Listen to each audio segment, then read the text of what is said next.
This is Valley News Live at noon. Police are asking for your help finding a man last heard from on August 8th.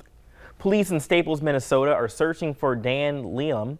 He's 5'11", about 175 pounds, with blue eyes and light brown hair. If you have any information on where he could be, call police. Well, new for you at noon, the Clay County Sheriff's Office is warning people in rural areas of the county to be on the lookout for thieves. The Sheriff's Office says they've been overwhelmed with burglary reports in recent months, so they're stepping up their patrol. The crooks are seeking out catalytic converters, tools, and anything else that isn't bolted down. The Sheriff's Office says to look out for your neighbors and to report any suspicious activity. Well, the heat is on, but there are cooler temperatures on the horizon. Let's check in with Summer Schnellbach for a look at our forecast. Hey, Summer.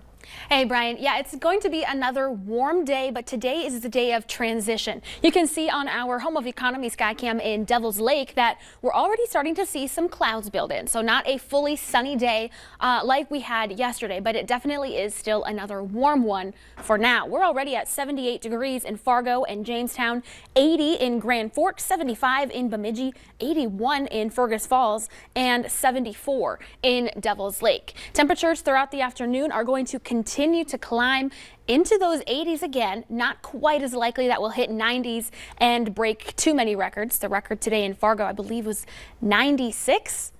We're headed towards about 86 for today, but Grand Forks, you might be close. The record to break is 88. We'll be in those mid to potentially upper 80s, so we'll have to keep a close eye on the Grand Forks record for today. But overall, increasing clouds and the chance for some rain and thunderstorms later on today. But first, it's National Coffee Day. Brian, this is one of my favorite holidays.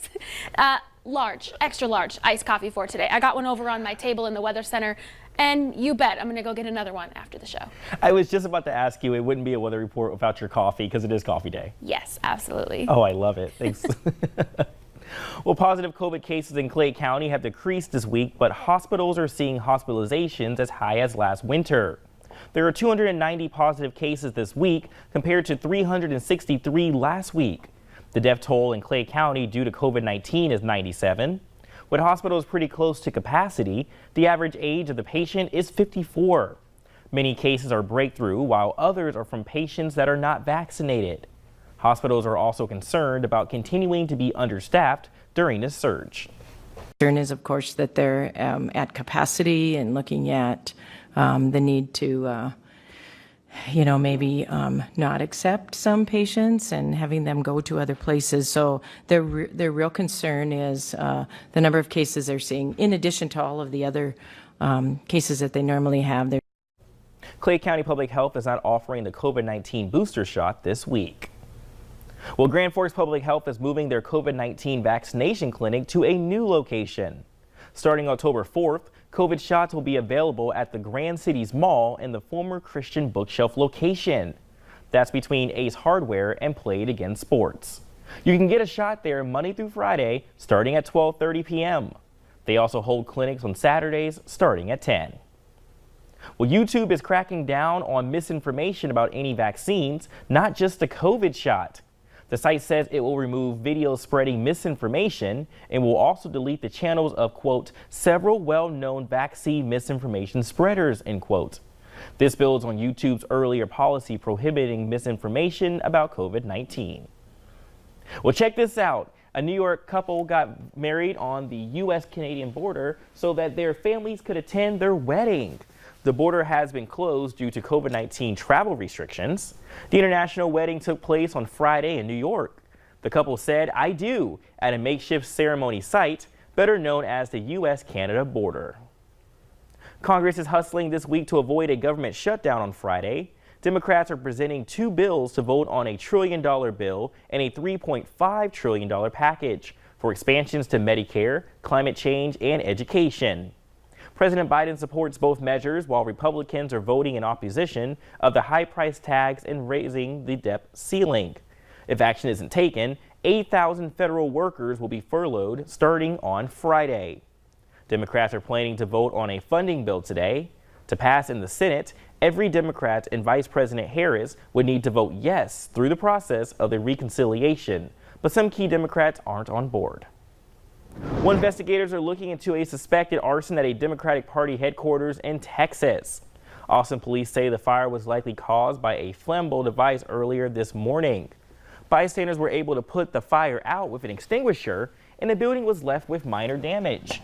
No word yet on any of those suspects. Well, brace yourself for a slowdown at the U.S. Postal Service. Starting Friday, the post office is making changes to cut the service's massive debt. About 30% of first-class mail and packages could take up to 5 days to arrive instead of 2 or 3 days. And starting Sunday through Christmas, postage rates are going up by 25 cents to $5 per package. We want to take a moment to remind you once again about our effort to help feed the hungry.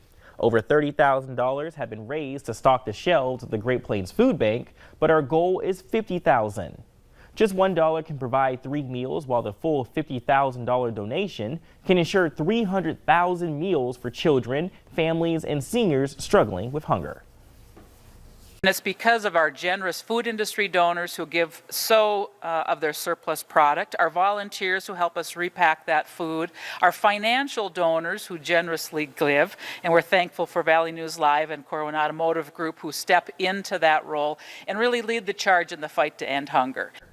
Corwin Automotive is matching all gifts up to $50,000 until tomorrow.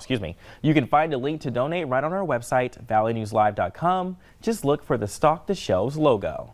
Well, coming up at noon, what would you say to a good cup of joe being on a discount?